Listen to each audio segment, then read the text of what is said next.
Buddha's brain explains how world-changing thought leaders like Moses, Mohammed, Jesus, Gandhi and the Buddha altered their brains with the power of their minds, and how you can use the latest findings of neuroscience to do the same and become a more positive, resilient, mindful and happy person.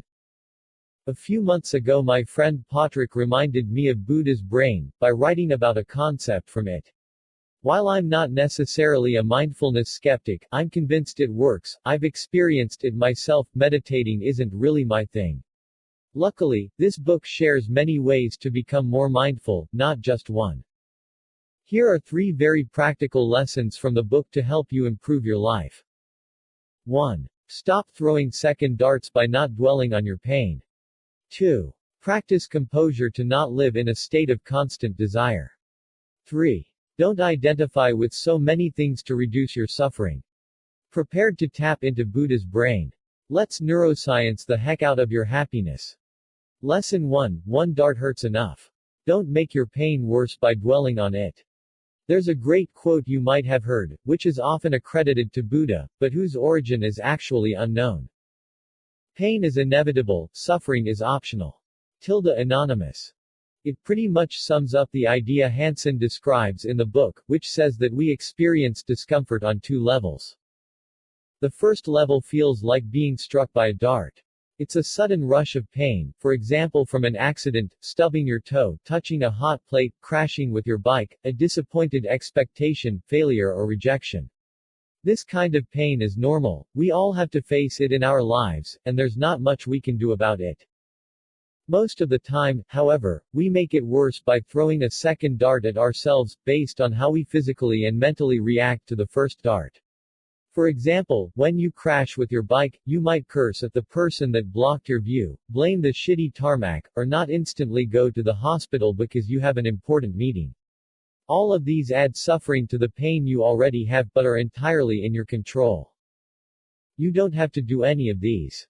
Instead, you can just accept the pain, do what's necessary to heal your wounds, and get on with your life. 99% of the time the second darts are a lot worse than the first ones, because we keep throwing them long after the first dart has vanished, for example by obsessing for months over an ended relationship or worrying about test results. Life throws enough darts at you as is, so stop throwing more at yourself, okay? Lesson 2. Quit the eternal rat race for more by practicing composure every day. Have your parents ever told you to keep your composure, when you were a kid? What does that even mean? Most of the time, we use it in a false context. When people say it, they often expect you to not act out your feelings. For example, when you get an email in the middle of class, telling you you've been accepted into the school you so desperately want to go to, you'll likely want to jump up and dance right then and there. If you do it, your teacher will probably tell you to keep it together. Same goes when we're on the brink of despair, about to do something crazy.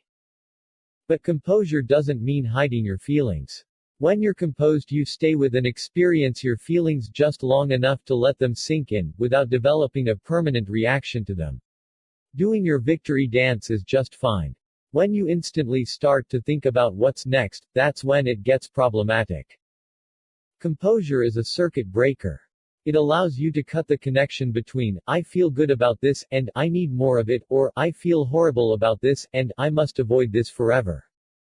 You can practice true composure by noticing when you feel particularly good or bad and then taking a short moment to just stay with the feeling for 20 to 30 seconds.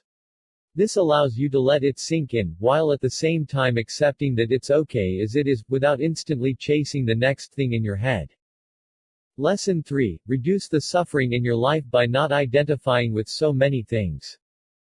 What do Buddhist monks and death row prison inmates have in common? They let go of their sense of self. At both ends of the spectrum, ultimate enlightenment and inevitable death, letting go replaces all suffering with peace, fulfillment and acceptance. But then again, a strong sense of self is important. You have to assert yourself and your right to be happy. Who you think you are gives you continuity in life and helps you set yourself apart from other people. So no, leaving everything behind and living alone in the woods isn't the solution. You simply have to tame your sense of self by not identifying with so many things. Every time you put the word I or my in a sentence with something, you make its fate your own. Since everything in the world eventually comes to an end, over-identifying with things ultimately makes you feel like you face loss a lot and can thus make you depressed. For example, if you have a ton of clothes, electronic devices and material possessions, you'll say, my laptop, my sweater, my TV, and my remote control helicopter, a lot.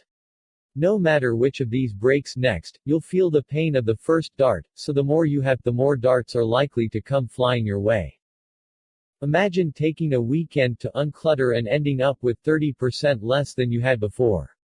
That's a lot of less I's and my's in your vocabulary and therefore, will help you moderate your sense of self. Buddha's Brain Review. I've totally run out of words, so all I'll say is that the science plus practical tips plus examples of results make Buddha's Brain a pre-mindfulness, post-mindfulness comparison with an included manual to go from A to B. Go get it.